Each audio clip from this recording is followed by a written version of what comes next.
Day 172, 1 Kings 10 through 11, 2 Chronicles chapter 9.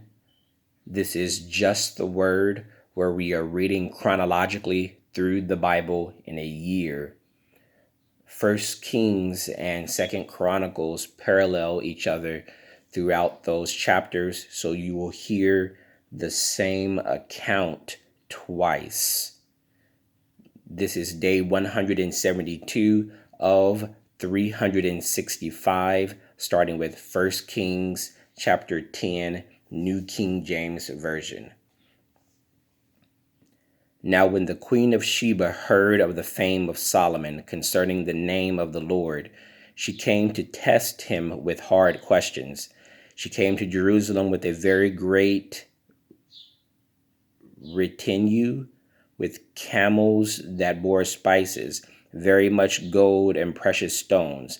And when she came to Solomon, she spoke with him about all that was in her heart. So Solomon answered all her questions. There was nothing so difficult for the king that he could not explain it to her.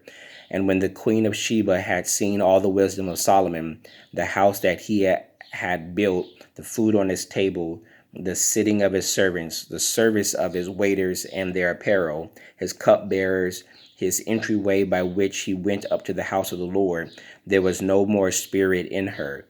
Then she said to the king, "It was a true report which I heard in my own land about your words and your wisdom. However, I did not believe the words until I came and saw with my own eyes, and indeed the half was not told me. Your wisdom and prosperity exceed the fame of which I heard. Happy are your men, and happy are these your servants, who stand continually before you and hear your wisdom.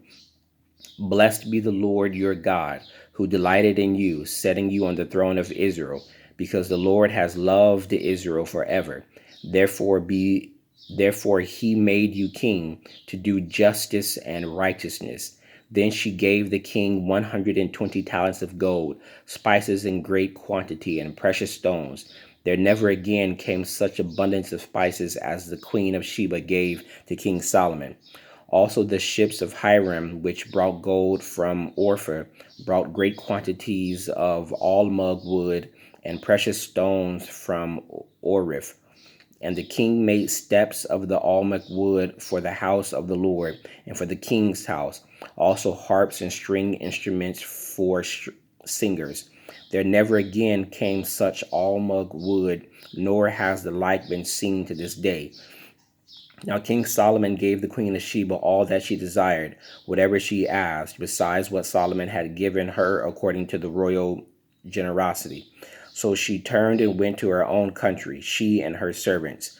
The weight of gold that came to Solomon yearly was 666 talents of gold. Besides that, from the traveling merchants, from the income of traders, from all the kings of Arabia, and from the governors of the country. And King Solomon made 200 large shields of hammered gold. 600 shekels of gold went into each shield. He also made 300 shields of hammered gold.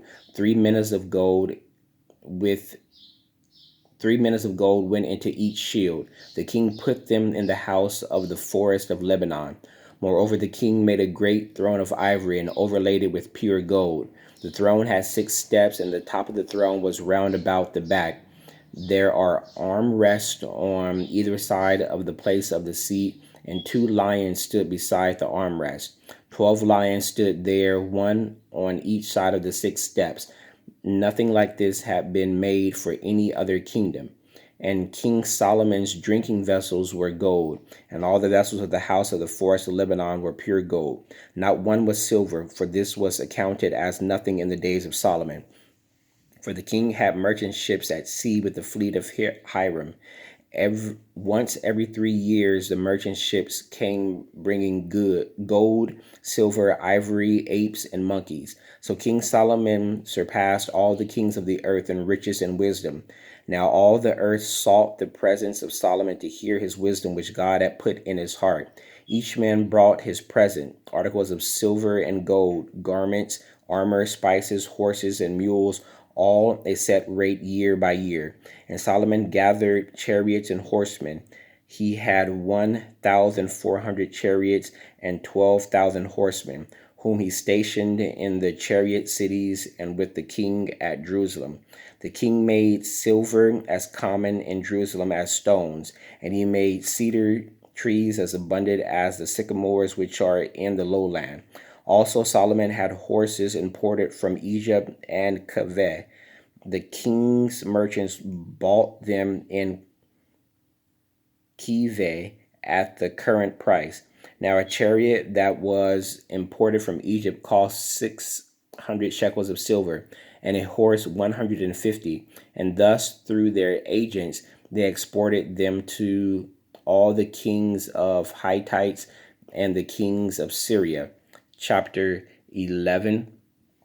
But King Solomon loved many foreign women, as well as the daughter of Pharaoh, women of the Moabites, Ammonites, Edomites, Sidonians, and Hittites, from the nations of whom the Lord had said to the children of Israel, "You shall not intermarry with them, nor they with you. Surely they will turn away your hearts after their gods." Solomon clung to these in love, and he had 700 wives, princes, and 300 princesses, and 300 concubines, and his wives turned away his heart. So it was so, when Solomon was old, that his wives turned his heart after other gods, and his heart was not loyal to the Lord his God, and as was the heart of his father David. For Solomon went after Ashtoreth, the goddess of the Sidonians, and after Milcom, the abomination of the Ammonites. Solomon did evil in the sight of the Lord and did not fully follow the Lord, as did his father David. Then Solomon built a high place for Chemosh, the abomination of Moab, on the hill that is east of Jerusalem, and for Molech, the abomination of the people of Ammon. And he did likewise for all his foreign wives, who burned incense and sacrifices to their gods. So the Lord became angry with Solomon, because his heart had turned from the Lord God of Israel, who had appeared to him twice, and he and had commanded him concerning this thing, that he should not go after other gods, but he did not keep what the Lord had commanded. Therefore the Lord said to Solomon, "Because you have done this, and have not kept my commandments and my statutes, which I have commanded you, I will surely tear the kingdom away from you and give it to your servant. Nevertheless, I will not do it in your days for the sake of your father David. I will not tear it out of the hand of your son. However, I will not tear away the whole kingdom. I will give one tribe to your son for the sake of my servant David, and for the sake of Jerusalem, which I have chosen." Now the Lord raised up an adversary against Solomon, Hadad the Edomite. He was a descendant of the king of Edom. For it happened when David was in Edom, and Joab the commander of the army had gone up to bury the slain, after he had killed every male in Edom, because for 6 months Joab remained there with all Israel, until he had cut down every male in Edom, that Hadad fled to go to Egypt, he and certain Edomites of his father's servants with him. Hadad was still a little child. Then they arose from Midian and came to Paran, and they took men with them from Paran and came to Egypt, to Pharaoh king of Egypt, who gave him a house, a portioned food for him, and gave him land.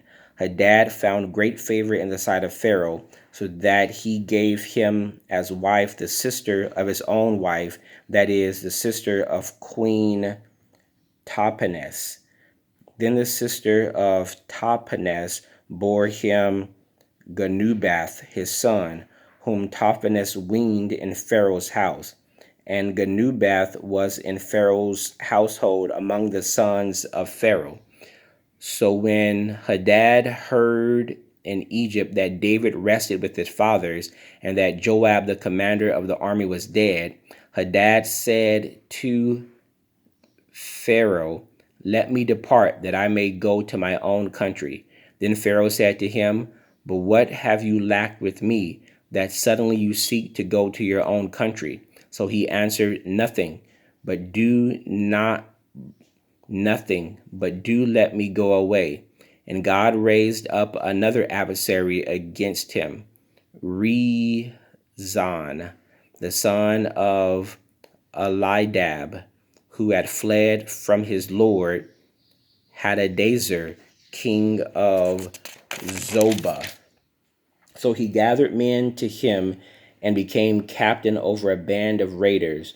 When David killed those of Zobad, and when and they went to Damascus and dwelt there and reigned in Damascus. He was an adversary of Israel all the days of Solomon, besides the trouble that Hadad caused, and he abhorred Israel and reigned over Syria. Then Solomon's servant Jeroboam, the son of Nebath, an Ephraimite from Zorada, whose mother's name was Zeruiah, a widow, also rebelled against the king. And this is what caused him to rebel against the king. Solomon had built the Milo and repaired the damages to the city of David his father. The man Jeroboam was a mighty man of valor, and Solomon, seeing that the young man was industrious, made him the officer over all the labor force of the house of Joseph. Now it happened at that time, when Jeroboam went out of Jerusalem, that the prophet Ahijah the Shilonite met him on the way, and he had clothed himself with a new garment, and the two were alone in the field. Then Ahijah took hold of the new garment that was on him and tore it into 12 pieces. And he said to Jeroboam, "Take for yourself 10 pieces, for thus says the Lord, the God of Israel, Behold, I will tear the kingdom out of the hand of Solomon, and will give 10 tribes to you. But he shall have one tribe for the sake of my servant David, and for the sake of Jerusalem, the city which I have chosen out of all the tribes of Israel, because they have forsaken me and worshipped Ashtoreth, the goddess of the Sidonians, Chemosh, the god of the Moabites, and Milcom, the god of the people of Ammon, and have not walked in my ways to do what is right in my eyes and keep my statutes and my judgments, as did his father David. However, I will not take the whole kingdom out of his hand, because I have made him ruler all the days of his life for the sake of my servant David, whom I choose because he kept my commandments and my statutes. But I will take the kingdom out of his son's hand and give it to you, 10 tribes. And to his son I will give one tribe, and my servant David may always have a lamp before me in Jerusalem, the city which I have chosen for myself to put my name there. So I will take you, and you shall reign over all your heart's desire, and you shall be king over Israel. Then it shall be, if you heed all that I command you, walk in my ways, and do what is right in my sight, to keep my statutes and my commandments, and as my servant David did, then I will be with you and build you for an enduring house, as I built for David, and will give Israel to you. And I will afflict the descendants of David because of this, but not forever. Solomon therefore sought to kill Jeroboam, but Jeroboam arose and fled to Egypt, to Shishak, king of Egypt, and was in Egypt until the death of Solomon. Now the rest of the acts of Solomon and all that he did, and his wisdom, are they not written in the book of the acts of Solomon? And the period that Solomon reigned in Jerusalem over all Israel was 40 years. Then Solomon rested with his fathers and was buried in the city of David his father. And Rehoboam his son reigned in his place. 2 Chronicles chapter 9. Now, when the queen of Sheba heard of the fame of Solomon, she came to Jerusalem to test Solomon with hard questions, having a very great retinue, camels that bore spices, gold in abundance, and precious stones.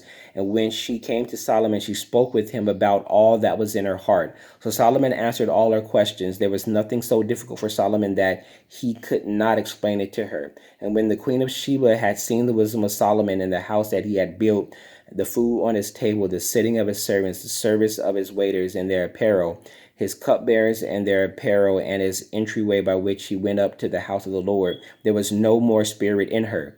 Then she said to the king, "It was a true report which I heard in my own land about your words and your wisdom. However, I did not believe their words until I came and saw with my own eyes, and indeed the half of the greatness of your wisdom was not told me. You exceed the fame which I heard.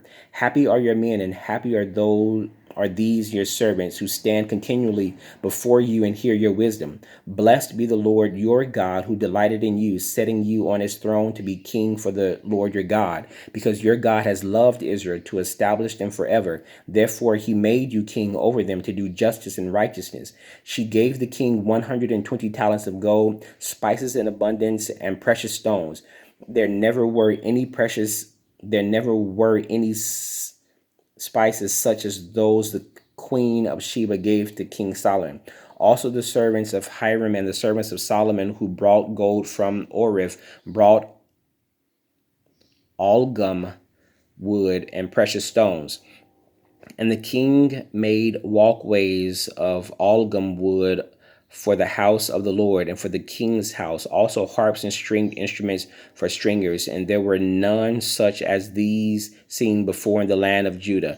Now King Solomon gave to the queen of Sheba all she desired, whatever she asked, much more than she had brought to the king. So she turned and went to her own country, she and her servants.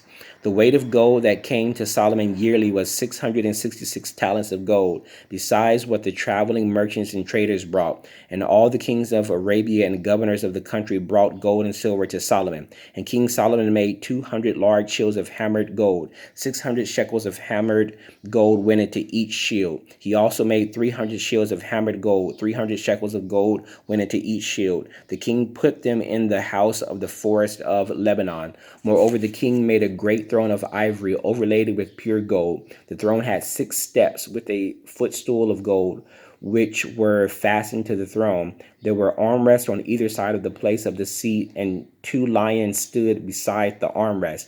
12 lions stood there, one on each side of the 6 steps. Nothing like this had been made for any other kingdom. All King Solomon's drinking vessels were gold, and all the vessels of the house of the forest of Lebanon were pure gold. Not one was silver, for this was accounted as nothing in the days of Solomon. For the king's ships went to Tarshish with the servants of Hiram. Once every 3 years, the merchant ships came, bringing gold, silver, ivory, apes, and monkeys. So King Solomon surpassed all the kings of the earth in riches and wisdom. And all the kings of the earth sought the presence of Solomon to hear his wisdom, which God had put in his heart. Each man brought his presents, articles of silver and gold and garments, armor, spices, horses, and mules at a set rate year by year. Solomon had 4,000 stalls of horses and chariots, and 12,000 horsemen whom he stationed in the chariot cities with the king of Jerusalem. So he reigned over all the kings from the river to the land of the Philistines, as far as the border of Egypt. The king made silver as common in Jerusalem as stones, and he made cedar trees as abundant as the sycamores which are in the lowlands. And they brought horses to Solomon from Egypt and from all lands. Now the rest of the acts of Solomon, first and last, are they not written in the book of Nathan the prophet, and the prophet of Ahijah the Shilonite, and in the visions of Iddo the seer concerning Jeroboam the son of Nebath? Solomon reigned in Jerusalem over all Israel 40 years. Then Solomon rested with his fathers and was buried in the city of David his father, and Rehoboam his son reigned in his place. May the Lord add a blessing to the reading of the word. That was day 172, 1 Kings chapter 10 through 11, and 2 Chronicles chapter 9.